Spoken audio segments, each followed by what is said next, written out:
The League of the Physically Handicapped. The League of the Physically Handicapped, or LPH, was the first direct-action civil disobedience disability organization in the United States. Founded in New York City in 1935 during the depths of the Depression, the LPH had a single goal: to redirect a sliver of New Deal employment programs towards people with physical disabilities. Although they did not succeed, and although they failed to seed an ongoing activist movement, LPH set a precedent for civil disobedience that would be taken up decades later by then children with disabilities who went on to found the modern New York City disability rights movement. The LPH invented the sit-in as a form of protest and created an unprecedented written statement that remains a powerful critique of American society and its relationship to people with disabilities.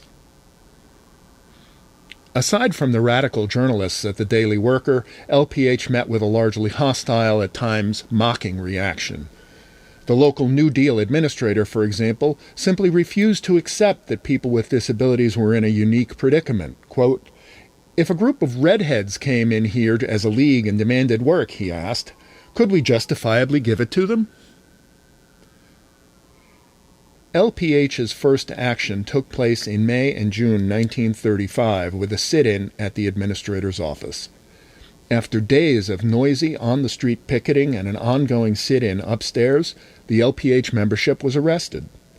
The judge assigned their case was a locally famous, noise-phobic eccentric well known for his harsh views of strikers and picketers. The trial was low comedy, and all the accused were convicted. Undeterred, more demonstrations followed, and they made their way to Washington to continue their campaign. The head of the National New Deal office demanded that they state their claim in writing, and the response was a document called Thesis on Conditions of Physically Handicapped.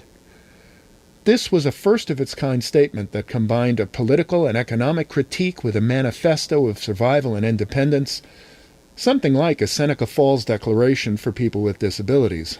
Sadly, though, as Professor Longmore put it, FDR never adopted the League's analysis or advice. He apparently never even responded to the thesis. Utterly thwarted, the League soon dwindled away. The thesis quickly sank out of sight, and it remained there for more than 80 years.